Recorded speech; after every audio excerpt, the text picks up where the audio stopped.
अभी कहा जा रहा था कि मैं जिन शरणम तीर्थ का सृजन कर रहा हूं, एक बात याद रखना नासिक वालों, देश में मंदिर बनाना मेरा काम नहीं है, देश को मंदिर बनाना मेरा काम है। मेरा काम है पूरे देश को मंदिर बना दिया जाए, एक एक बच्चे को मंदिर बना दिया जाए, एक एक परिवार को मंदिर बना दिया जाए और एक एक घर को मंदिर बना दिया जाए। ध्यान रखिए, आज एक विषय लेकर आया हूं। विषय थोड़ा गंभीर है। मैं एक संत हूं, मुझे बहुत गहरे आध्यात्मिक प्रवचन करना चाहिए, मुझे समय सार पर बोलना चाहिए, मुझे अध्यात्म पर बोलना चाहिए, मुझे धर्म पर बोलना चाहिए, लेकिन मैं देखता हूं कि अध्यात्म को परोसने से पहले पात्रता होना चाहिए। आदमी भगवान बनने की होड़ में शामिल है और इंसान नहीं बन पा रहा है। ध्यान रखना, मैं चाहता हूं कि भगवान हम बाद में बन लेंगे, पहले सच्चे और अच्छे इंसान बन करके खड़े हो जाएं, क्योंकि मेरी सोच है, मेरी थिंकिंग है, मेरा विचार है। जहां तक मैं सोचता हूं कि आज का सच्चा और अच्छा इंसान भविष्य का भगवान हुआ करता है। ध्यान रखिए, भगवान कोई आसमान से नहीं उतरा करता है, भगवान हमारे भीतर ही प्रकट हुआ करता है। ना जा मंदिर, ना जा मस्जिद, ना जा तीर्थ स्थान, तेरे मन में बसे हैं भगवान। ध्यान रखिए, जीवन उसी का नाम है। विचार करना है। अमेरिका के राष्ट्रपति अब्राहम लिंकन, उन्होंने अपने बच्चे को स्कूल में दाखिला कराया। एक बेहतरीन स्कूल में उस बच्चे का दाखिला हुआ। पहले ही दिन जब बच्चा स्कूल गया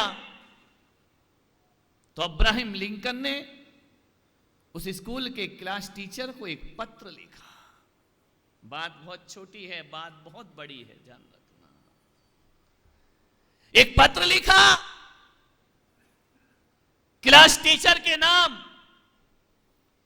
उन्होंने लिखा कि आदरणीय शिक्षक महोदय, मैं आपसे एक निवेदन करना चाहता हूं। निवेदन इतना ही है कि आज मेरा बच्चा स्कूल में दाखिला ले रहा है।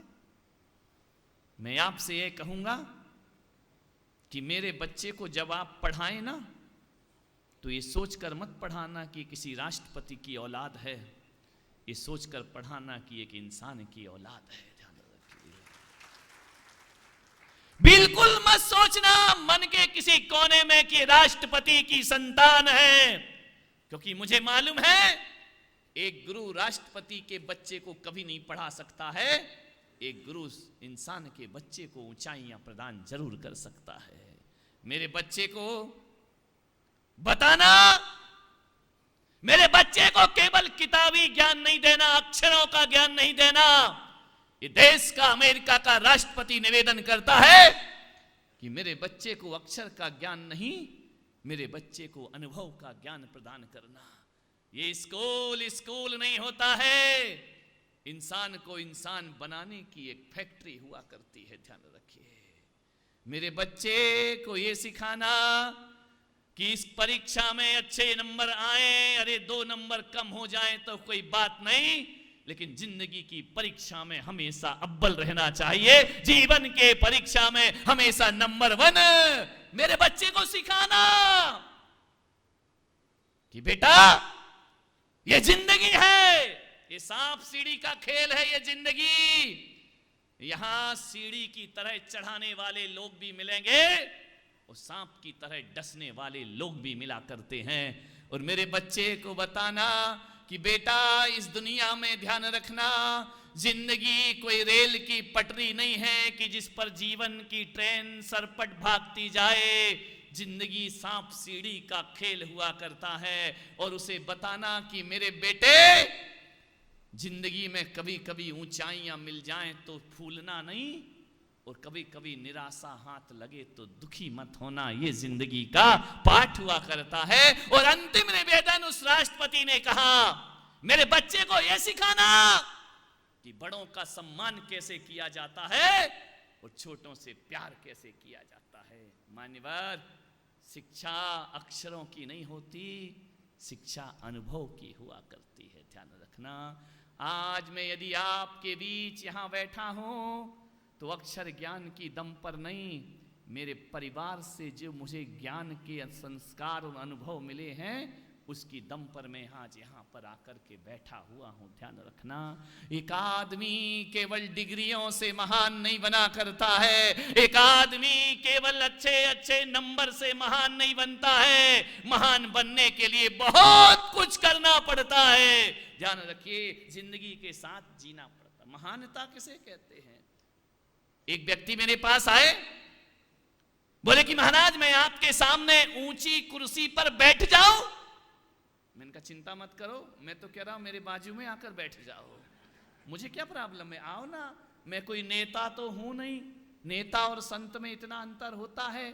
नेता बैठता है कुर्सी पर और संत बैठता है पाटे पर। नेता कहता है कुर्सी का मतलब मेरे बाजू में कोई और नहीं, और संत कहता है मैं भी बैठा हूं, आओ नासिक वालों जिनको जरूरत है मेरे साथ बैठते जाओ, बैठते जाओ, बैठते जाओ। ध्यान रखना, ये कुर्सी नहीं है, ये सिंहासन हुआ करता है, ध्यान रखना। मान्यवर, आपसे निवेदन है मेरा,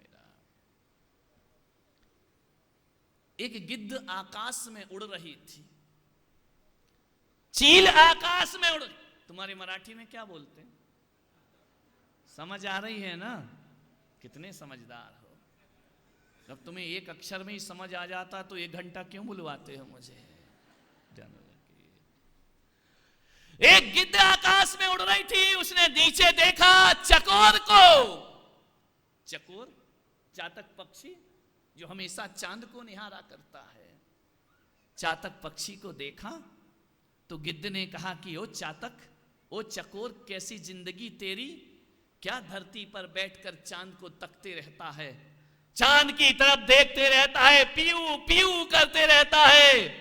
मेरी जिंदगी देख, मैं कैसे आसमान में उड़ा करता हूं, मुक्त आकाश में पंख फैला करके विचरण किया करता हूं। तू ऊपर नहीं आता है, नीचे ही बैठ के चांद को तकते रहता है। जानते हो चकोर ने क्या कहा? उस चातक पक्षी ने कहा कि ओ गिद्धराज, ये सच है कि मैं तेरी जैसी ऊंचाइयों पर नहीं उड़ सकता हूं, लेकिन तेरी जैसी ऊंचाइयों पर उड़ने से फायदा क्या है? बोले मतलब क्या फायदा नहीं है? बोले फायदा क्या है? तू आकाश में उड़कर भी मरे हुए मुर्दे पे निगाह रखता है, और मैं धरती पर रहकर भी चांद पर निगाह रखा करता हूं। जिंदगी इसका, तेरी दृष्टि में तो मरा हुआ मुर्दे का मांस है। अरे ऊंचा उठकर भी मुर्दे को देखता है, और मैं धरती पर रहकर भी चांद को देखता हूं। मेरी और तेरी सोच में इतना ही अंतर हुआ करता है। एक बात याद रखिए, सोचना है आपको, जो चांद पर दृष्टि रखते हैं वो महान हुआ करते हैं, और जो मुर्दों पर दृष्टि रखते हैं ऊपर उड़कर भी उनकी ऊंचाइयों का कोई महत्व नहीं हुआ करता है। एक बात याद रखना नासिक वालों, किस जगह बैठे हो इसका कोई महत्व नहीं होता, किस सोच से बैठे हो ये महत्वपूर्ण हुआ करता है। आपकी सोच क्या है, आपकी थिंकिंग क्या है, आपके विचार क्या है। अपने बच्चे को ऐसी डिग्रियां मत दिलाओ कि गिद्ध की तरह आसमान में उड़े और मांस पर नजर रखे। अरे ऐसे संस्कार दो कि नीचे बैठ करके चांद पर देखने की ताकत जो रखता हो वह हमारे जीवन के ये संस्कार देना है। ध्यान रखना, ये बातें स्कूलों में नहीं पढ़ाई जाएंगी, ये पुलक सागर की पाठशाला में ही तुम्हें पढ़ाया जाएगा। ये प्रवचन माला नहीं है, ये मैं कोई प्रवचन नहीं कर रहा हूं, मैं आपसे बातें कर रहा हूं, मैं आपके घरों को संवारने का प्रयास कर रहा हूं, मैं आपके जीवन को बदलने का प्रयास कर रहा हूं। अरे बहुत हो गया मंदिरों का जीर्णोद्धार, आओ अब इंसान का जीर्णोद्धार करें, उसके विचारों का जीर्णोद्धार करें। कहां गई वो संस्कृति हमारी, कहां गई वो हमारी परंपराएं, कहां गए वो हमारे आदर्श? कौन होगा इसका जिम्मेदार? आपने अपने बच्चों को महंगे महंगे स्कूलों में दाखिला कराया होगा, किसी देश के राष्ट्रपति की तरह एक पत्र लिखा है। हाँ, तुम तो कहते हैं हमारे बच्चे को मारना नहीं, नहीं तो जेल में ठूस देंगे, हमारे बच्चे को डांटना नहीं, हमारे बच्चे को प्रताड़ित नहीं करना।